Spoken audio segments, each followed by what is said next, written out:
Hello, citizens of Gotham. Today I want to talk about an article that was written by Blake Nicholson, of the AP. I found it on Yahoo. I'll put the link to it in the show notes below.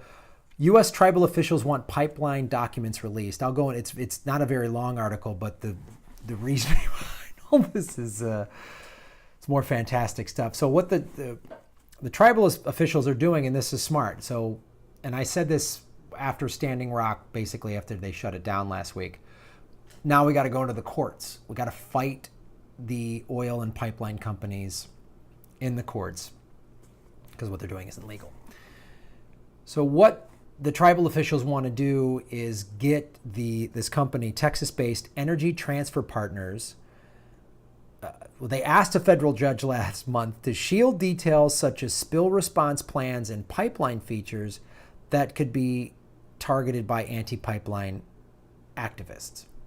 So basically, they don't have much of a plan in place if the things spill. That's the whole issue. That's why the city of North Dakota was like, no, we don't want the pipeline coming near us because if it spills, it could damage our water. We'll just send it through the reservation. Who cares? They're not real Americans.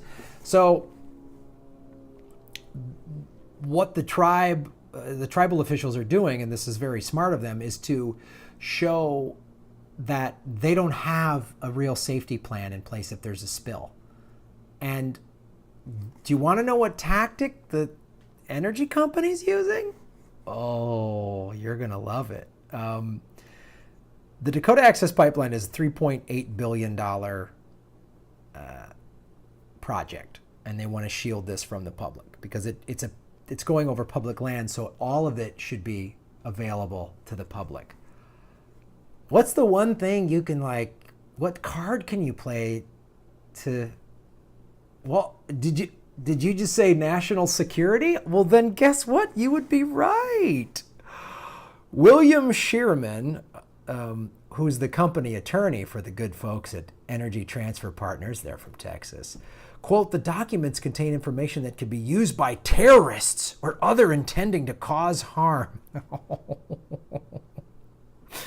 Oh, man. Keep us scared. Now the terrorists are going to get a hold of the pipeline and blow us up. Don't let the hippies are going to make them put the secrets out there so the terrorists can blow them up. Yeah, it couldn't possibly be, it's the liberal hippie weirdos. It couldn't possibly that maybe we shouldn't have a fucking pipeline. We shouldn't have a cylinder of a highly combustible thing flowing through our rivers and cities and towns and by your kids' school and everything else. It could spill, it could damage the water. Someone could blow it up. I mean, where do they see these documents? And anyone could just blow it up. Oh, God. So stupid. We shouldn't have this thing. The pipeline to move North Dakota oil to a shipping point in Illinois has been the subject of months of protests. There also has been vandalism of company equipment in Iowa and North Dakota by terrorists, by people wanting drinkable water. You goddamn terrorists wanting drinkable water. ETP is a defendant along with the Army Corps of Engineers in a lawsuit filed by Standing Rock and Cheyenne River Sioux. The Army Corps of Engineers is in business with an oil company. Did you read that? Did you hear that? And this happened under Obama's watch. And Trump just, if Hillary would have been elected, I don't know if Trump or if Obama would have stood up for Standing Rock. I don't know that he would have. I think he just did it at the end because he was leaving and Trump was coming in, and I don't know.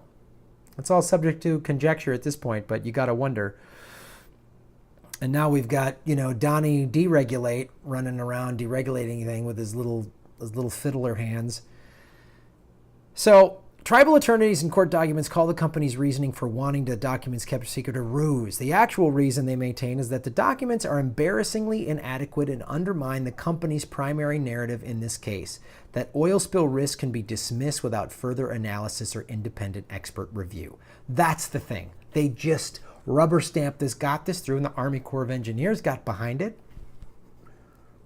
shouldn't we analyze the risk of this? Shouldn't we analyze the risk of anything? If you're going to build like a bunch of, if you're going to put a solar plant, to build solar panels, we should analyze the risk and what could happen and what if the worst case, and what with anything, a wind farm, we should analyze the risk for. Oh man. So this is where we're at, and this is what is going on. And this, when they play the terrorist card on something like this, there's something I really want to point out here. There's a lot going on, and I'll try to do some videos about it, but it's literally changing by the hour, so I don't want to like post something that already becomes obsolete. So Sessions has recused himself from the Russian thing. That's getting more and more, gaining more and more steam. And here's the thing. If it seems like they've got enough on Trump to impeach him, whether it comes from the right or the left or whatever, if they got enough, if he's broken the laws, if he's, done unconstitutional stuff, which it looks like he has. Sessions lied.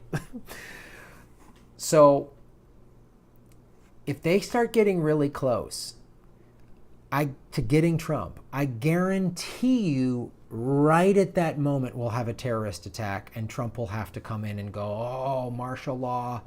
Let's just put the Russia thing for the side, the impeachment, that we just put that aside for right now. And we got to keep America safe because they're coming to get us. You watch. Mark my words. I hope I'm wrong. I really am. But they don't put anything past President Bannon and his puppet Trump. Don't put anything past them. So pay close attention. In the meantime, it's court cases like this. And I hope these tribal organizations take a lot of the profits. A lot of these tribes have casinos, and God bless them. It's their land. They can do what they want. They should be able to make the money. But I hope the tribes, with all these hundreds of millions and billions of dollars in casino money, are going to get behind these and fight them that way. Fight them in the courts. Fight them in the courts. Fight them with the money. But pay close attention, guys. This is the defense budget increase, the perpetual state of war that I've talked about before. Read Chris Hedges' Death of a Liberal State. It's all making sense now. Decades of the corporate state maneuvering, it's all coming to their fruition now. Pay attention. Support me on the Patreon so I can do more of these, more bonus content, more videos. If we get better equipment, I can do more. I want to start interviewing people, but I only got, one microphone, and I'm talking into an iPhone and all this other stuff. So thanks for watching. Thanks for supporting. Like it, subscribe. Also, I'm going to be headlining Skyline Comedy Cafe in Appleton, Wisconsin, March 17th and 18th. And I'll be doing a tour of shows on the islands of Oahu and the Big Island of Hawaii, March 22nd through the 25th. Those tour dates are below, and you can also get all that stuff at GrahamElwood.com. Thanks for watching.